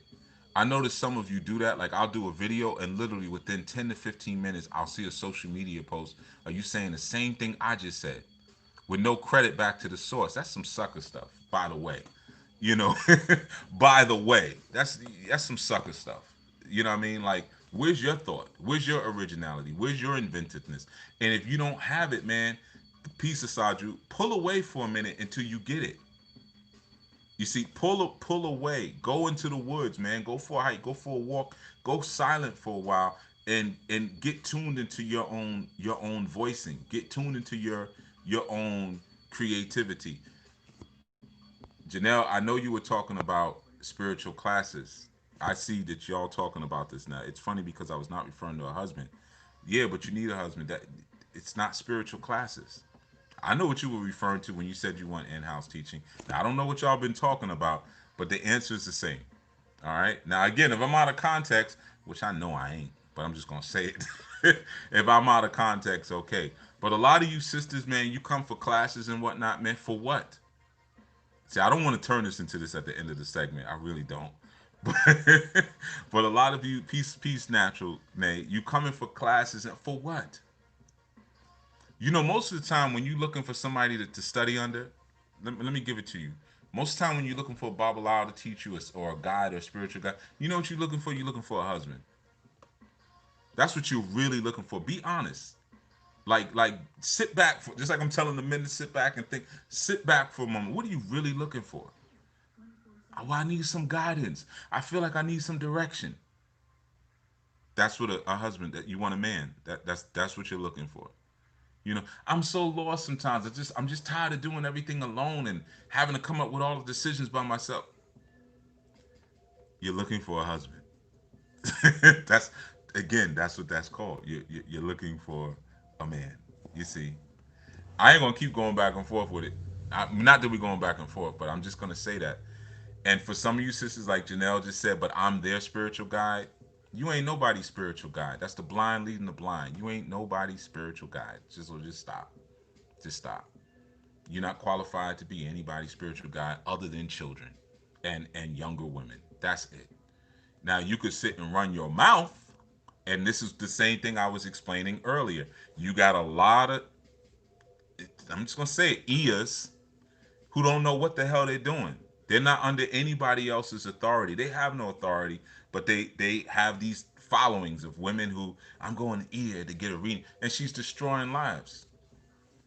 That's a common thing. You know what I mean? I've been talking about that for years. Y'all ain't picking up on it. Nah, man. Stop making excuses. Stop making excuses. You know, you sisters need men. Period. How are you going to build a nation without that? Come on, let's be honest about it. Let's finally, accept that and own that, man. I don't care what these knuckleheads out here keep telling you on YouTube. Well, the black woman is God. So they're idiots. And you notice everyone who's running around preaching that black woman is God, 90% of them ain't even married themselves. They know how to finesse you out of your bread. And y'all foolish enough to be finessed. Because like I've said before, women are the world suckers. Y'all fall for everything. Y'all fall for anything and everything. That's why you're supposed to have a husband. So he puts hold on, stop, player. You know what I mean? Like, nah, you can't come in with that. No. Your husband is the vanguard. You start falling for something dumb, and he says, nah, don't bring that up in here. I don't want you watching that anymore. I don't want you listening to that one anymore. Nah, we ain't doing it like that. But you don't want that, right? Because you God. So how you gonna tell me what I can watch? How you gonna tell me I'm God? You see, you on that, man. That's why we can't build. That's why we laughing stocks. And I'm not getting on you, Janelle, but I'm just, it's somebody needs to. I've said it before, but y'all ignore this part. Y'all like the other stuff. You like me telling you how to fight and get things in your life and things like that, but I'm telling you why you so messed up. Why is it that your daughter can be molested and then classified as feeble-minded and impregnated by the person who raped her? Why do these situations happen? Because there ain't no man in the house. Why is there no man in the house? Because there's been read my book Noir Male. There's been a system to drive them away. Not because these men just want it. No, Negro, you worse than the damn KKK when you start talking like that. There's a system that's in place to keep us apart and to keep me from saying things like what I'm saying. Hey, why is it I put a post up on because I can only put posts. I can't put comments on my or captions, anything like that. So I just put a post letting people know the reason I haven't been active is because my account is still locked. Why when I put that post up yesterday, or was it the day before yesterday, I lost 9 followers back to back. Boom, boom, boom, boom, boom, boom. 9 people gone. Now you would think if I put a post up saying, "Oh, this is why I haven't been active. They locked my account." Da da da. That and a lot of people commenting like, "Yeah, man, that's messed up." Da da da da. But 9 people gone. I bet you if I message those 9 people right now, I said, "Did you mean to unfollow me?" I bet you'd be like, "Nah," because certain things are being suppressed. When you have a heterosexual man like myself that stands up and says, "No, the solution is we got to get together as family," and men have to come into the lead, and women, you're gonna have to learn to follow. And men, you got to be inventive. You got to take this information. You can't be no sissy tethered and addicted to readings all your goddamn life. You got to think for yourself. I'm giving you the tools to think. I'm giving you the books to think. I'm giving you the podcasts to think. I'm giving you the videos to think. And then when you get a reading from me, most men, if you're doing what you're supposed to do, you only need one reading from me. Ever. One reading. One. That's it. If you want to keep it a buck, because who's ever gotten a reading from me and not walked away with a mountain of homework? You know it. Let's be honest. Those of you who've ever come to me for readings, you, because most of you years later be like, "Chief, I'm still working on the stuff you gave me in a reading." Yes, I never wanted no career sitting on no mat the rest of my life talking to you about your silly ass stuff that you could have been figuring out yourself. I never wanted no life like that. Here's a gym. Boom, here, take it. Here's the seed. Go plant it. Now, if you plant it, this tree will feed you. It will feed you. I'm gonna give you the seed to the tree of life. Here, take it. But y'all don't plant it. You put it in your top dresser drawer, and you're like, "I'm gonna schedule another reading." For what? You think I want to keep talking to you? Like, come on. I want to keep talking to you. I already gave you the seed, and then I'll ask, "Well, what did you did? How'd you do with the OP, Sasajo? I appreciate it, man. I gotta do the numerology on it. What's up with the last reading that you did? Nah, man, I didn't get to that stuff yet. Well, why not? So now this next reading, we just talking about why you didn't do the stuff from the last reading. So you just wasted money. You just wasted money now. I don't want you to waste money. Like I appreciate it. You know what I'm saying? Hey, I'm gonna spend it. Don't get me wrong, I'll spend it. But there's times when I refund the money. Some of you can attest to that. I refund it, right?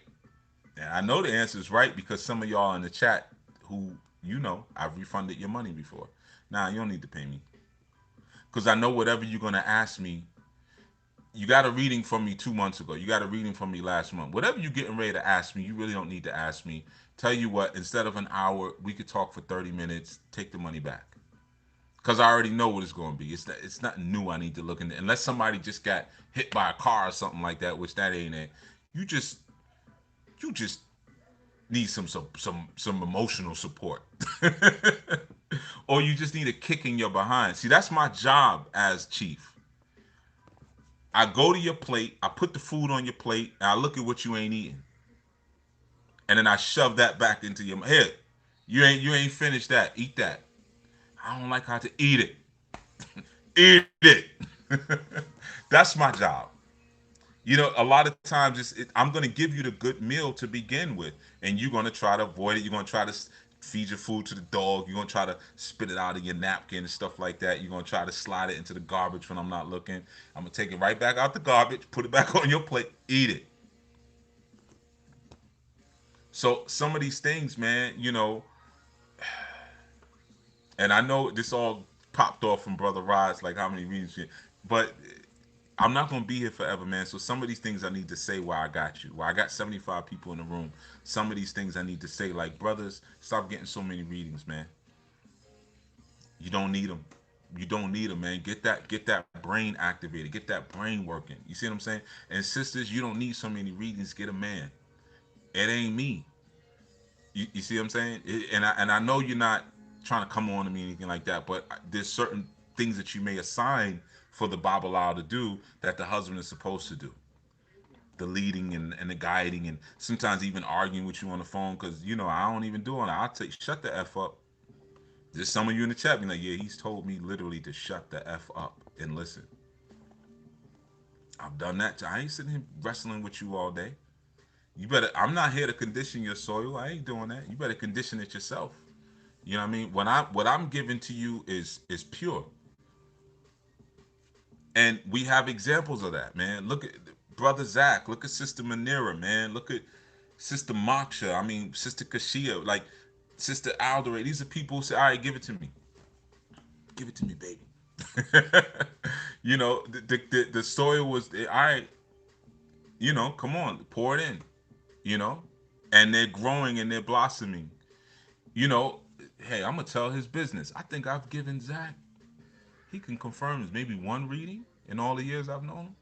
We've done a lot of consultation. We've talked a lot, more times than I can count over the years. We probably at least 100, over 100 times, and that's talking. That's not texting, and we WhatsApp each other and stuff all the time.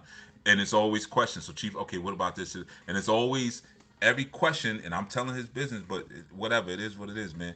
Every question is building on the last thing. All right, yeah, I did that. I did what you said last time, and now this came, and then that came. That's how he and I communicate. You see, but he had to get a bunch of readings because boom, this is what it is. All right, boom, he started planning it.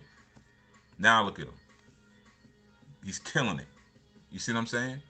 And watch where Brother Lowe is going to be in 12 months. Not even that 6 months.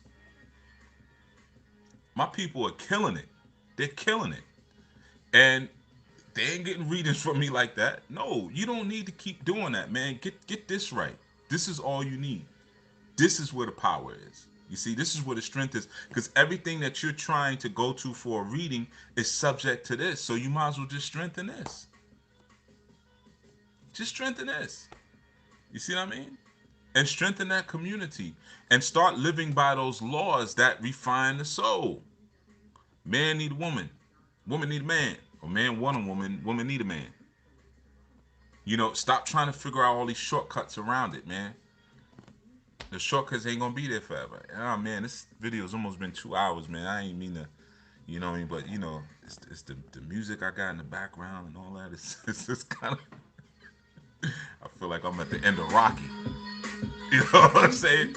It's taking me there, but but yeah, man. I'm just telling y'all, man. It's time.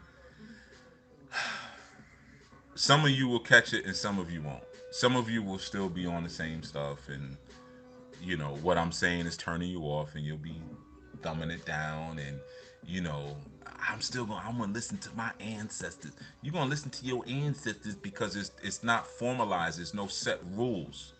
So it's just like when you argue with somebody who's emotional, their logic is always going to be based off of their emotion. So when you go talk to all these different entities that have not left you a body of instruction, you know, I had an ancestor that told me not to work for people who didn't look like me. I'm gonna say it in a kind way. Now, why did my ancestors say that? Because his pops and his uncle were lynched in the backyard. This is real. This is my bloodline. This is my story. So my ancestor told me I always got to work for myself.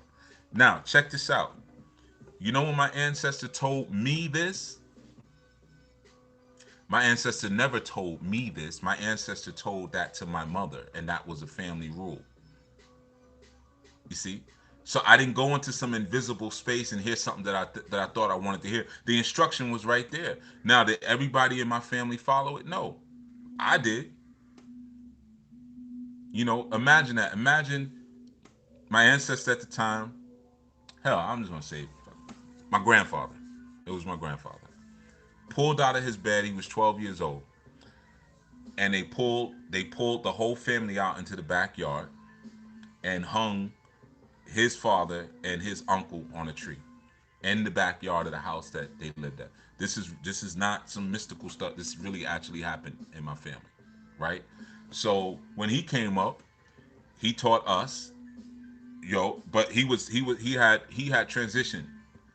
So I didn't get this message directly from him, but it was my aunts and my parents, like, yo, this is what he said. Like, he never worked for them people. And I'm not trying to be offensive to anybody, whatever. I mean, I could be, because this gives license. My great grandfather was actually lynched, and my great uncle, you know. But he said, nah, you can't work for them.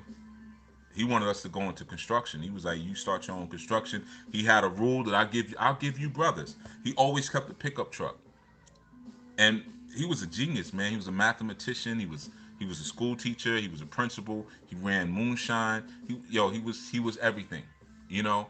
But he always kept a pickup truck because he said as long as a man has a pickup truck, he can make some money. So days when stuff was tight, he and my uncles would go out in the truck and they would collect copper, or they would do junk removal stuff like this. Is way back in the days. But he would do anything not to go work for them people. Anything. You see? Now that's what I came up under. So those are my general orders. Those are my marching orders. Those are my commanding orders. So when you heard me do that other segment and I was talking about how all them businesses that I owned when I was a kid, you didn't know the background. You didn't know why I owned all those businesses. You didn't know why when I grew up I was always like, all right, I'm gonna do this, I'm gonna do that, I'm gonna do that. I was never really about working for people. Well, now you got some background. That's the reason why. Because I have lynchings right there in my face, right in the backyard. You know what I mean? And they pulled his wife out. So my great grandmother, because everybody they kind of lived in the house together. My great granduncles, my great grandmother, everybody was there together, and they pulled all the children outside to watch, their father being lynched and their uncle being lynched. You see what I'm saying? So I don't have to tap into the ancestral realm to figure out what my ancestors want. You see, it's solid. Now, has it been easy my whole life? Like, damn, like how do I do this? You know what I mean? Like I gotta always make sure that I'm self-sustaining and I'm generating my own situation. That's not easy. It's not easy, especially when I'm generating my own situation off of things that are hard to self-sustain on. Some because there's an integrity that's mixed with it as well. You see what I'm saying? But those were my ancestral orders. Now, me tapping into the ancestral realm and getting answers is a totally different thing, but I didn't need to do it because I was already told what to do. How many of your grandparents already told you what to do? And you ignored it because you want to go talk to some fake spiritual ancestor.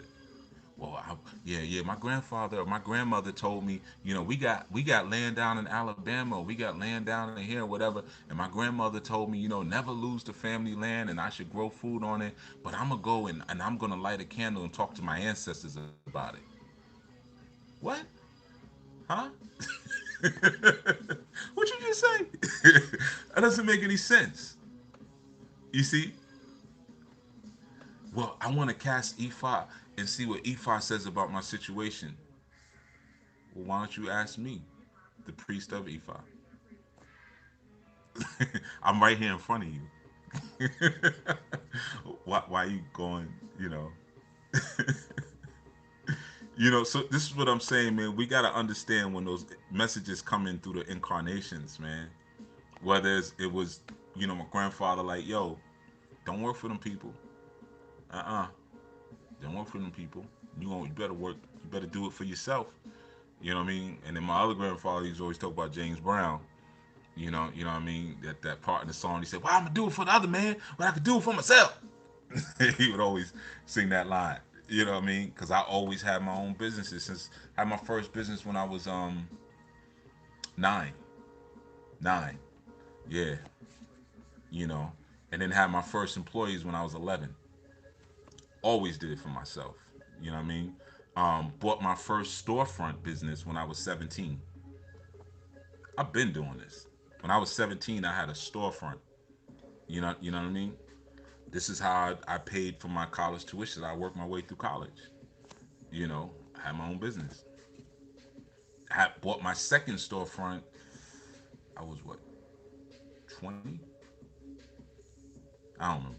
2021. It was a long time ago. Um, so no, it's not that I don't like doing consultations, Janelle. I don't like wasting my time. I don't think any real man likes to waste their time. I don't like doing what I've already done. I ain't ruining businesses right now because y'all actually don't know the businesses that I have. You think me doing readings on my business. Me doing readings on my offerings. If it was my business, I would be charging 4 to 5 times what I charge you. That's charity. The businesses that the readings, the books. Some of my books are $4.99. I know I'm not living off of that. I have businesses. I don't tell you about my businesses because it ain't none of your business.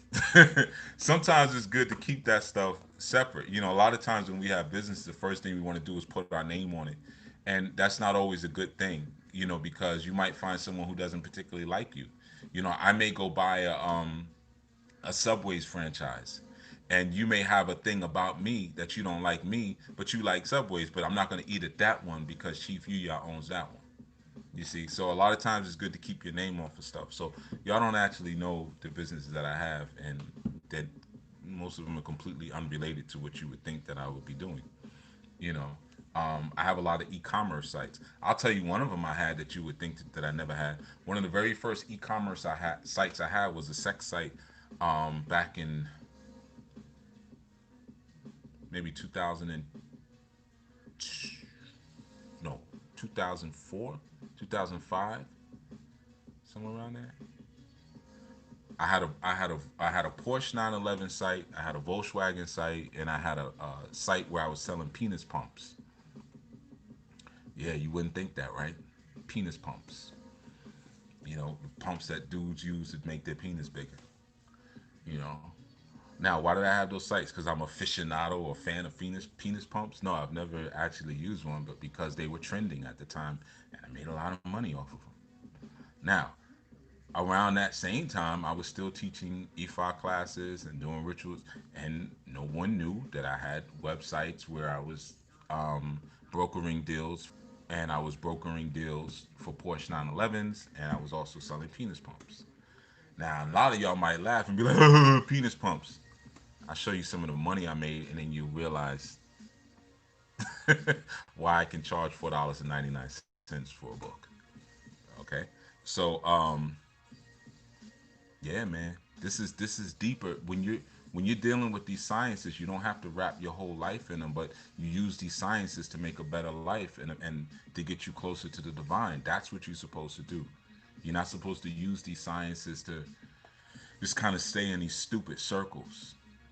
So eventually the sciences, if you study the sciences enough, it will tell you the relationship between masculine and feminine, light and dark.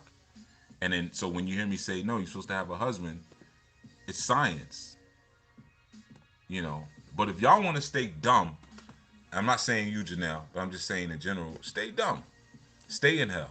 Just do whatever you feel like doing, man. That's the beauty of living. We have free will. We can be stuck in hell for as long as we want. But just understand that, people in hell want ice water, and there may be little tricklings down, but when you finally fall to the lower depths of hell, there is no light from the Most High. So there is no tuning into Chief Yuya and stuff like all that'll be gone because you'll be completely dried up, nothing left. And not only will you be completely dried up, but you'll be that frozen bone that's somewhere sitting in the ice. Hell is that freezing place, being frozen in your thoughts, ways, and actions. That's the problem. So no matter how much I'm giving you stuck, you know. So anyway, learn something, man. So hopefully, Janelle, when you jump back into the joint next time, or Sunday, you would have read some of the Anu Way. You'd have gotten a little wiser. Much love to you as well, Fashe. And then you'll be the next sister who says you'll be able to turn around and teach her, and then you'll pay it forward. Willfully. Yeah, grow. You see that tick is gold because y'all been doing good. You know what I mean? But yeah, brother Christian said, "Give thanks on the homework." I see all these chats in here. I can truly say those past videos have helped me. I have learned a lot and was able to change many things in my life and home circle, even amongst the system that I'm following. That's good, Mama Marva. Very good. Naya, yeah, I'm still doing my homework. Well, redoing some homework, seeing different things, continuing learning. See, I'm always going to give you a lot of homework. Always going to give you a lot of homework. I ain't trying to sit here and talk to y'all all damn day. Benin bread. Honestly, I largely come here to get checked. Oh man, don't come on now. A lot of times my compass is working just fine, but if it isn't the body beating tightness, If it isn't, the body beating tightens it up. Nah, come on. I get this. These commander days are so. This is light. This is like, yeah. This is a walk in the park, man. I ain't trying to. Y'all ain't getting checked. This is nothing. I don't want to say it's nothing, but come on, man.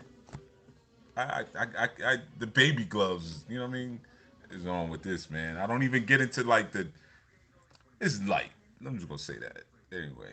But this has been the longest segment so far. We at 2 hours, and I told y'all, damn, I got so much to do. I need to really work on this cloning technology. Women like being checked, chief. Yeah, I know they do, but that's that emotional fix that some want, man, and that's part of the problem. You know what I mean? Like, yeah, chief, yell at me. Yeah, yeah. I get so wet when you. Ooh, let me not say. I'm sorry. I know there's children sometimes listen, but I get the message. I get them sent to me.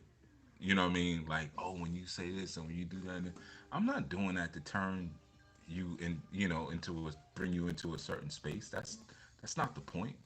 You know what I mean? And let your husband do that. And I understand that.